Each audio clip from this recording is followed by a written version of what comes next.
अब बच्चों यहाँ पे एक और क्या है कि मान लो ऐसे लिखा है A B is equal to C लिखा है। अब क्या है कि ए तो प्री मल्टीप्लायर है, तो ए पर हमने कोई रो ट्रांसफॉर्मेशन लिया, ठीक है। ए पर हमने क्या किया, कोई रो ट्रांसफॉर्मेशन लिया, वो सेम रो ट्रांसफॉर्मेशन यहाँ ले लिया, तो ए1 हो गया, ये बी पे तो कुछ नहीं किया, ये सी से C1 हो गया, ये होल्ड करेगा। फिर A1 पे फिर दूसरा रो ट्रांसफॉर्मेशन लिया, ये A2 बन गया, बी एज इट इज, फिर सेम रो ट्रांसफॉर्मेशन लिया तो C2 हो गया, तो ये भी होल्ड करेगा। तो ये बात आ रही है समझ में। अब इसी पे मैं ऐसे भी लिख सकता हूँ A B is equal to C है। अब ये b जो है ना a का पोस्ट मल्टीप्लायर है, तो इस पर अगर मैं ट्रांसफॉर्मेशन यूज करना चाहता हूं तो मैंने b पर कॉलम ट्रांसफॉर्मेशन लिया, सेम कॉलम ट्रांसफॉर्मेशन यहां लिया, तो b से क्या बन गया b1 और c से क्या बन गया c1। फिर b1 पे मैंने फिर कोई दूसरा कॉलम ट्रांसफॉर्मेशन लिया, वही सेम कॉलम ट्रांसफॉर्मेशन यहां लिया, ये क्या बन गया ab2, ये क्या बन गया c2। ऐसे करके तुम जितनी बार एक्सटेंड करना चाहते हो कर सकते हो, ठीक है। तो अब समझ में आ गया होगा, ठीक है। अभी भी नहीं समझ में आया तो आप क्या करोगे कि आप मुझसे डाउट पूछ सकते हो, ठीक है। अब इसी चीज़ को, ये जो मैं तुम्हें थ्योरम बता रहा हूँ ना, इसी चीज़ को हम यूज़ करके किसी मैट्रिक्स का, ए मैट्रिक्स का मतलब नॉन सिंगुलर मैट्रिक्स का इन्वर्स निकालेंगे। अब बच्चों आ जाओ, मैंने क्या बोला था पहले, मैंने बोला था कि इन्वर्स निकालने के 3 मेथड्स हमें जानने। पहला मेथड क्या बोला था, A inverse is equal to 1 upon determinant A into adjoint A, ये पहला मेथड था। दूसरा मेथड में क्या बोला था कि इन्वर्स कैसे निकालेंगे, कि कोई मैट्रिक्स इक्वेशन गिवन होगा, उसको ऐसे क्वेश्चंस मैंने करा रखे हैं, उसको हम लोग क्या करेंगे कि ए इन्वर्स से मल्टीप्लाई करेंगे दोनों साइड, वहाँ से उस मैट्रिक्स इक्वेशन से इन्वर्स निकालेंगे। ऐसे क्वेश्चन मैंने ऑलरेडी करा रखे हैं। तो इन्वर्स के 2 मेथड मैंने बता रखे ऑलरेडी। अब जो थर्ड मेथड है ना, वो क्या है, by using elementary row transformation और कॉलम ट्रांसफॉर्मेशन। तो 3 मेथड हो गया।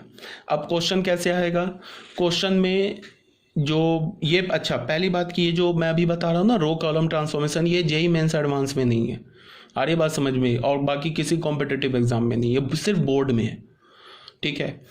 तो ये ऐसे तो क्वेश्चन आएगा नहीं कि कोई मैट्रिक्स दे देगा, बोलेगा by using elementary row transformation find the inverse, ऐसा तो कुछ पूछेगा नहीं।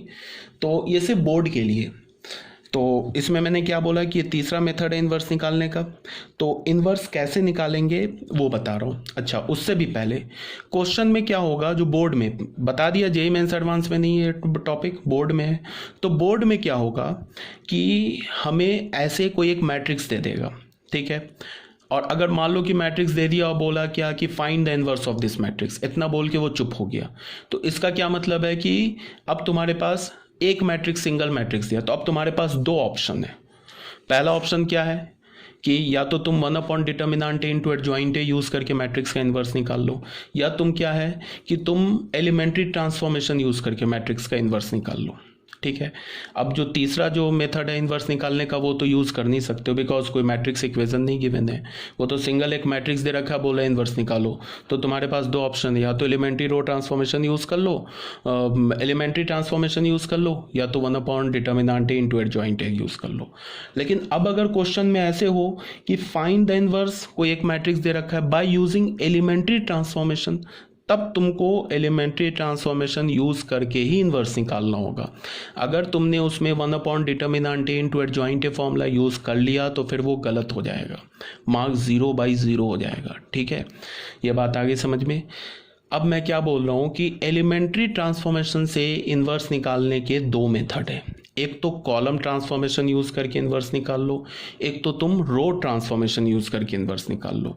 जनरली कॉलम ट्रांसफॉर्मेशन यूज करके इन्वर्स निकालते हैं, मतलब जनरली का मतलब तुम्हारे पास दोनों ऑप्शन है, या तो तुम कॉलम ट्रांसफॉर्मेशन यूज करके इन्वर्स निकाल लो, या तो तुम रो ट्रांसफॉर्मेशन यूज करके इन्वर्स निकाल लो।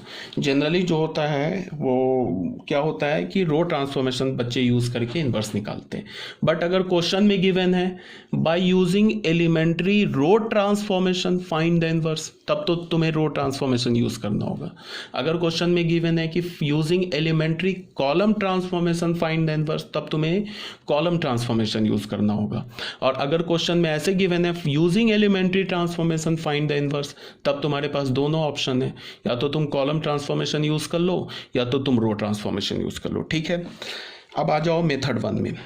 अब इन्वर्स कैसे निकालेंगे वो बताया जा रहा है। हमारे पास एक कोई मैट्रिक्स दे रखा है, अब इन्वर्स की बात आ गई तो नॉन स्क्वायर मैट्रिक्स हम भूल गए, क्योंककि इन्वर्स तो हमारा स्क्वायर मैट्रिक्स का निकलता है और नॉन सिंगुलर स्क्वायर मैट्रिक्स का इन्वर्स निकलता है। तो हमने क्या बोला, एक हमारे पास ए मैट्रिक्स है n/n ऑर्डर का, उसका डिटर्मिनेंट 0 नहीं है, मतलब नॉन सिंगुलर है, ए इन्वर्स एग्जिस्ट कर रहा है। ठीक है, तो मेथड 1 में क्या बोला, using row transformation on pre multiplier.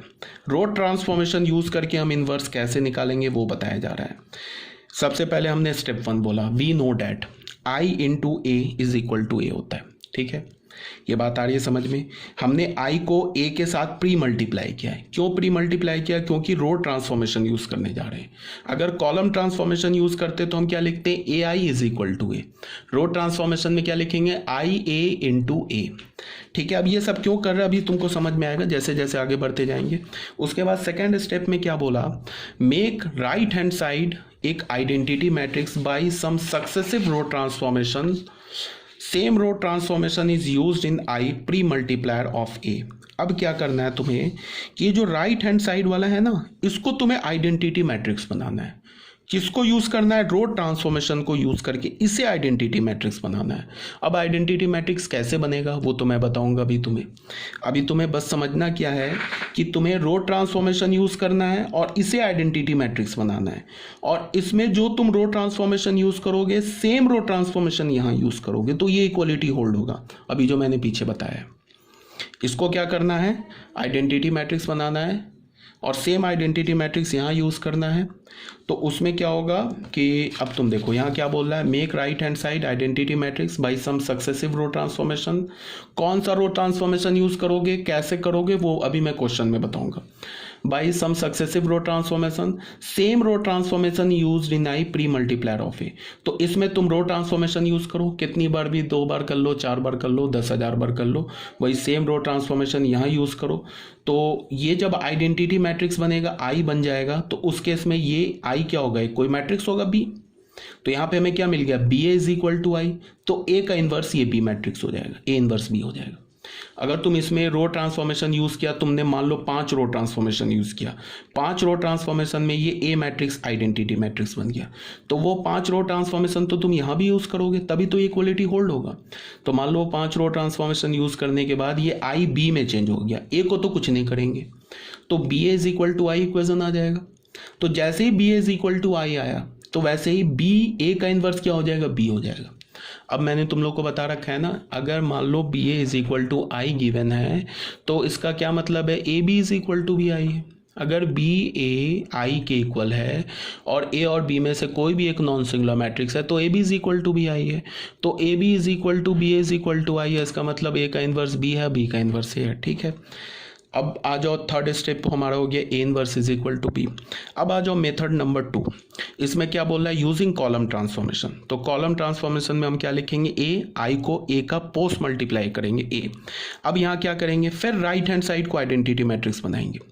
तो इसमें अब हम कॉलम ट्रांसफॉर्मेशन यूज करेंगे, वो सेम कॉलम ट्रांसफॉर्मेशन यहाँ यूज करेंगे। तो यहाँ क्या बोला है, make right hand side identity matrix by some successive column transformation. Same column transformation is used in I post multiplier of A.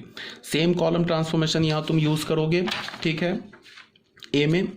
तो यहाँ पे क्या हो जाएगा कि इसमें मान लो कि तुमने 5 कॉलम ट्रांसफॉर्मेशन यूज किया, तो ये बन गया आइडेंटिटी मैट्रिक्स। वही सेम 5 कॉलम ट्रांसफॉर्मेशन यहाँ तुमने आई में यूज किया, तो ये बी मैट्रिक्स बन गया। तो फिर हमें क्या मिल गया, A B is equal to I. तो इस केस में क्या होगा, फिर ए इनवर्स भी हो जाएगा। ठीक है, तो समझ में आ रही है बात। यहाँ पे एक बार और फिर से बता रहा हूँ, अगर तुम्हें इन्वर्स निकालना है बाय यूजिंग एलिमेंट्री ट्रांसफॉर्मेशन, तो पहला मेथड क्या है, रो ट्रांसफॉर्मेशन। रो ट्रांसफॉर्मेशन से भी इन्वर्स निकाल सकते हो। अगर बोला जाए क्वेश्चन में find the inverse of a matrix A by using elementary transformation, तो 2 ऑप्शन है। पहला रो ट्रांसफॉर्मेशन। रो ट्रांसफॉर्मेशन के लिए तुम क्या लिखोगे, आई ए इज इक्वल टू ए। आई को क्या करोगे, प्री मल्टीप्लाई करोगे, इसके साथ कोई छेड़छाड़ नहीं करना है, ये एज इट इज रहेगा। अब ये कोई मैट्रिक्स गिवन होगा ना, मान लो कि ये मैट्रिक्स ऐसे गिवन है 3 4 5 6 ऐसे मैट्रिक्स गिवन है। ठीक है, तो यहाँ पे तुम क्या लिखोगे, आइडेंटिटी मैट्रिक्स 1 0 0 1, ए को ऐसे छोड़ दोगे। यहाँ तुमने क्या लिखा, 3 4 5 6 ऐसे लिख लिया। अब मान लो कि इसमें हम क्या करेंगे, 4 कॉल रो ट्रांसफॉर्मेशन यूज किया, इसमें 4 नहीं, पहले अभी मान लो एक रो ट्रांसफॉर्मेशन यहाँ यूज़ किया, वही रो ट्रांसफॉर्मेशन यहाँ, सेम रो ट्रांसफॉर्मेशन यहाँ यूज़ किया, तो ये मैट्रिक्स एक कोई दूसरा मैट्रिक्स बन के आ जाएगा इनटू ए। इसमें रो ट्रांसफॉर्म करेंगे तो ये भी आ जाएगा। अब मान लो कि अगर ये आइडेंटिटी मैट्रिक्स नहीं है तो फिर इस पर हमने एक रो ट्रांसफॉर्मेशन यूज़ किया, फिर इस वही सेम रो ट्रांसफॉर्मेशन यूज़ किया, तो फिर एक मैट्रिक्स ऐसे बन के आ जाएगा। ये कब तक करते रहेंगे? जब तक ये राइट हैंड साइड वाला आइडेंटिटी ना बन जाए। ये जैसे ही आइडेंटिटी बन गया उस केस में ये जो मैट्रिक्स होगा ना, ये ए का इनवर्स हो जाएगा। ये तो हो गई रो ट्रांसफॉर्मेशन की बात। अब आ जाते हैं कॉलम ट्रांसफॉर्मेशन की बात करते हैं। कॉलम ट्रांसफॉर्मेशन में क्या है? कॉलम ट्रांसफॉर्मेशन में क्या है? तुम लिखोगे ए आई इज इक्वल टू ए लिखोगे। वही बात, यहाँ पे ए होगा, एक कोई मैट्रिक्स गिवन होगा, यहाँ पे आई मैट्रिक्स ये लिख दिया ऐसे, वही यहाँ पे ए मैट्रिक्स लिख दिया, ये क्या लिख दिया? ए मैट्रिक्स लिख दिया। अब यहाँ पे क्या किया हमने? फिर इसे आइडेंटिटी बनाना है, तो यहाँ पे हमने कोई कॉलम ट्रांसफॉर्मेशन यूज़ किया, वही सेम कॉलम ट्रांसफॉर्मेशन यहाँ यूज़ किया, तो फिर एक ऐसे करके मैट्रिक्स आ जाएगा, ऐसे करके मैट्रिक्स आ जाएगा। फिर यहाँ पे अगर ये आइडेंटिटी नहीं है तो फिर इस पर कॉलम ट्रांसफॉर्मेशन यूज़ किया, फिर यहाँ पे कॉलम ट्रांसफॉर्मेशन यूज़ किया। अब मान लो ये आइडेंटिटी मैट्रिक्स आ गया, तो यहाँ पे एक मैट्रिक्स आ जाएगा। तो अब ये आइडेंटिटी जैसे बन गया तो ये जो मैट्रिक्स है ना, ये ए का इन्वर्स आ जाएगा। अब क्वेश्चन सवाल ये उठता है कि इस मैट्रिक्स को हम आइडेंटिटी कैसे बनाएंगे, तो ये तो मैं बताऊंगा ना अभी तुम्हें। ठीक है, तो यहाँ बस इसे समझना है तुम्हें।